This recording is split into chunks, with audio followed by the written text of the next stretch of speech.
Assalamualaikum warahmatullahi wabarakatuh. Anak-anakku, selamat berjumpa lagi dengan saya Bapak Joko Wahono di kelas matematika kita. Anak-anak, perlu saya sampaikan bahwa materi matematika di kelas 9 nanti akan disampaikan 2 bab. Untuk bab yang pertama itu nanti kita akan membahas mengenai kekongruenan dan kesebangunan. Sementara bab yang kedua nanti kita akan membicarakan mengenai bangun ruang sisi lengkung yang terdiri dari tabung, kerucut, dan bola. Mari anak-anak kita awali pertemuan ini dengan membaca basmalah bersama-sama. Bismillahirrahmanirrahim. Langsung saja kita masuk ke bab 1, yaitu kekongruenan dan kesebangunan. Kita mulai ya anak-anak. Yang pertama yaitu kekongruenan. Dua bangun yang mempunyai bentuk dan ukuran yang sama dinamakan kongruen. Di dalam matematika, benda-benda matematika itu dinamakan bangun. Dan kita nanti terfokus pada bangun datar.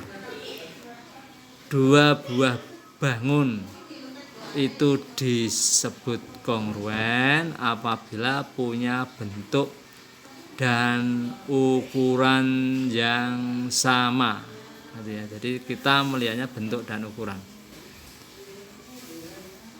Dua bangun segi banyak atau namanya poligon, segi 3, segi 4, segi 5, dan seterusnya dikatakan kongruen jika memenuhi 2 syarat.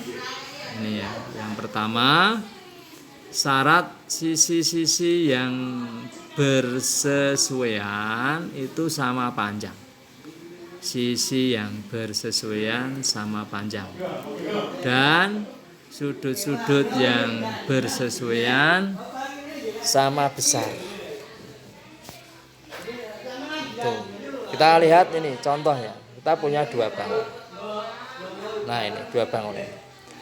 Ada 2 bangun yang pertama dan bangun yang kedua. 2 bangun ini punya bentuk yang sama. Yang satu berbentuk persegi panjang, yang satunya juga berbentuk persegi panjang. Ya. 2 bangun ini disebut kongruen apabila yang pertama kita harus bisa melihat sisi-sisi yang bersesuaian sama panjang. Sama tidak? Sisi yang terpanjang di benda satu di bangun yang pertama adalah A. Sisi yang terpanjang di bangun yang kedua juga panjangnya A. Sisi yang berikutnya bangun yang pertama B, bangun yang kedua juga B. Jadi syarat yang pertama terpenuhi, sisi yang bersesuaian sama panjang. Yang terpanjang A, yang agak panjang B, yang pendek B, sama. Yang kedua, apakah sudut-sudut yang bersesuaian sama besar? Iya, karena masing-masing sudut bangun yang satu dengan bangun yang kedua itu sama, besarnya sama, sama-sama siku-siku. Maka 2 persegi panjang ini dikatakan kongruen, sama baik bentuk maupun ukurannya. Nah nanti kalau kita menjumpai bangun lain yang bukan persegi panjang, maka untuk menyatakan bahwa 2 bangun itu kongruen apa tidak, gunakan 2 syarat ini, dipenuhi apa tidak. Kalau dipenuhi berarti kongruen, kalau tidak dipenuhi berarti tidak kongruen, walaupun bentuknya sama, ukurannya misalkan tidak sama. Walaupun ukurannya sama, tapi sudutnya tidak sama. Nah itu tidak kongruen. Itu ya anak-anak. Oke, saya kira untuk kongruen seperti itu contohnya.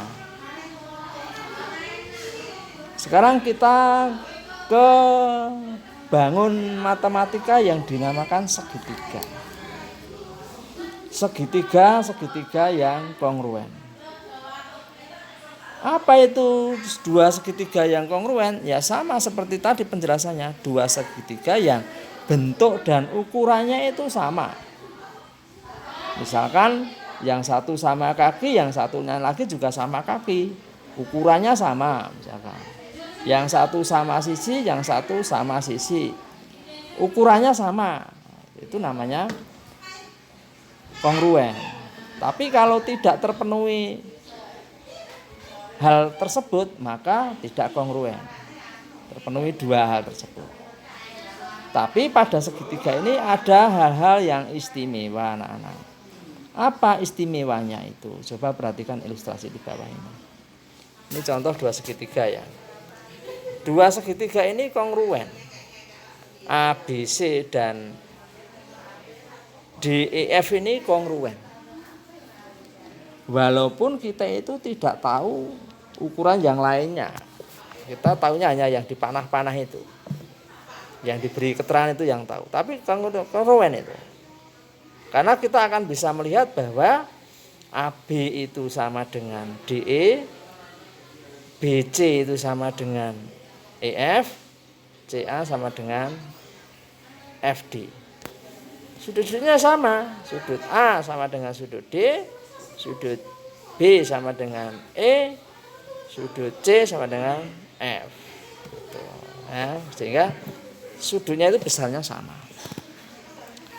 Kalau sisi yang bersisian itu kita bandingkan, AB dengan DE itu dibandingkan, BC itu dibandingkan dengan EF, AC dibandingkan dengan DF, maka akan diperoleh perbandingan yang sama dan nilainya satu.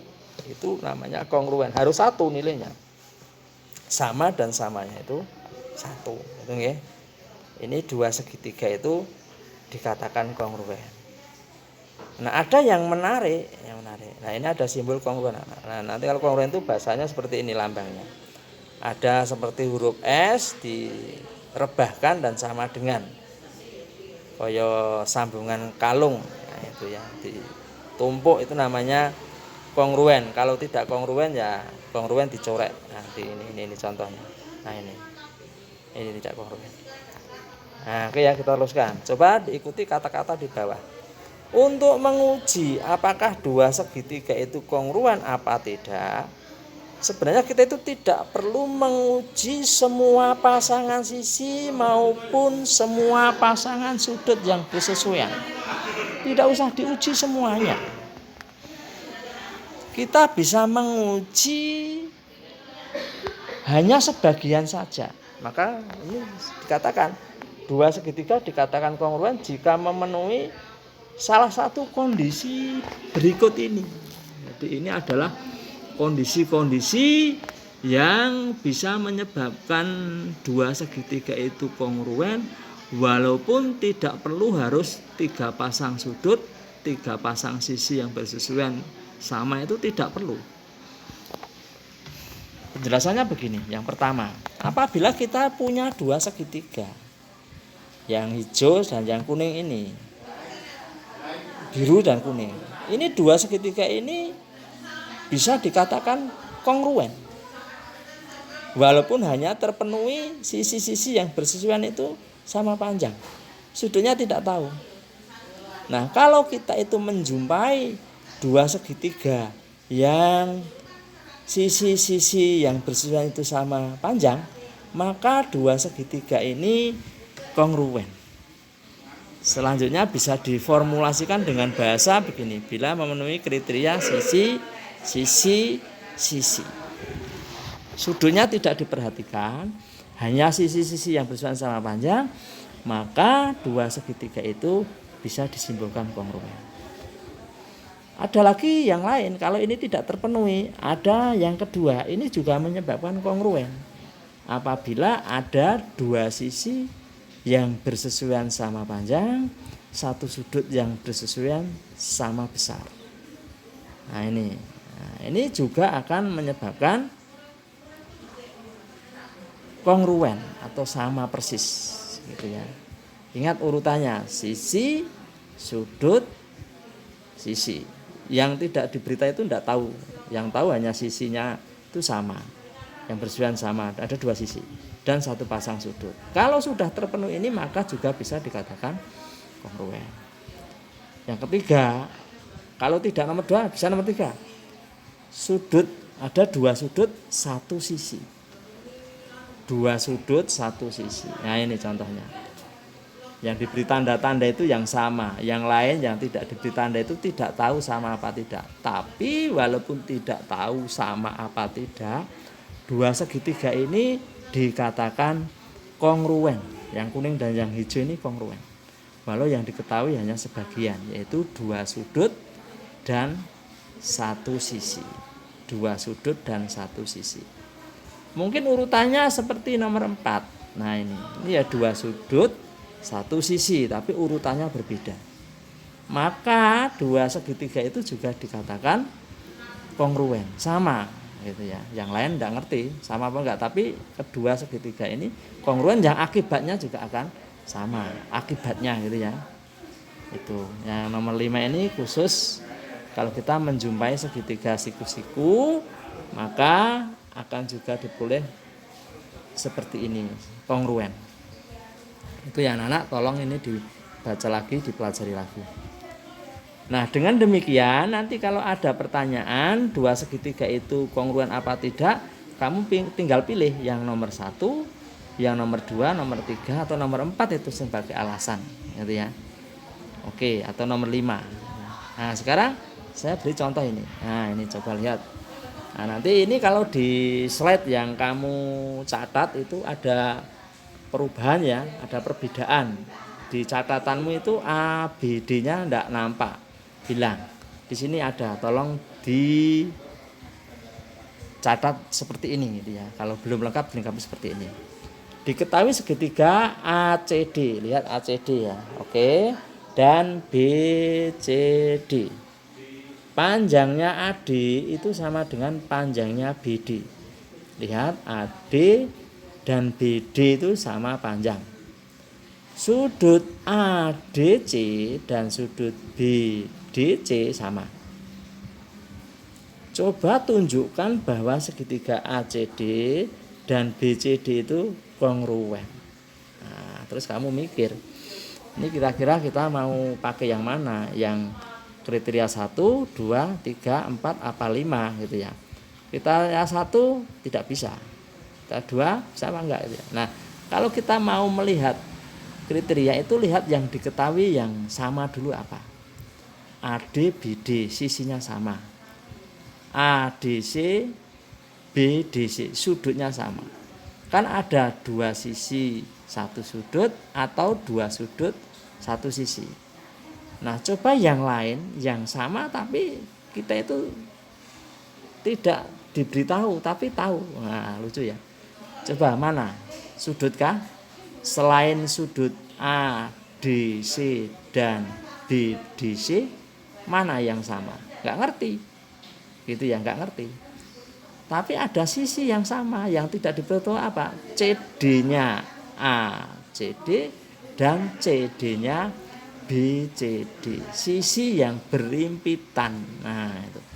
Maka kita menyimpulkan bahwa 2 segitiga ini kongruen karena kita bisa punya kriteria sisi, sudut, sisi gitu ya. Nah begitu anak-anak untuk sementara penjelasan Bapak.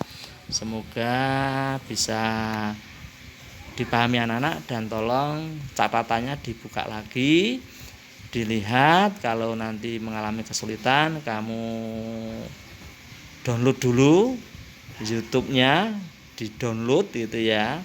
Nanti bisa dilihat secara offline. Itu ya anak-anak, terima kasih. Semoga anak-anak bisa menjadi lebih pintar lagi. Sukses selalu untuk anak-anak dan kita semua. Sekian. Assalamualaikum warahmatullahi wabarakatuh.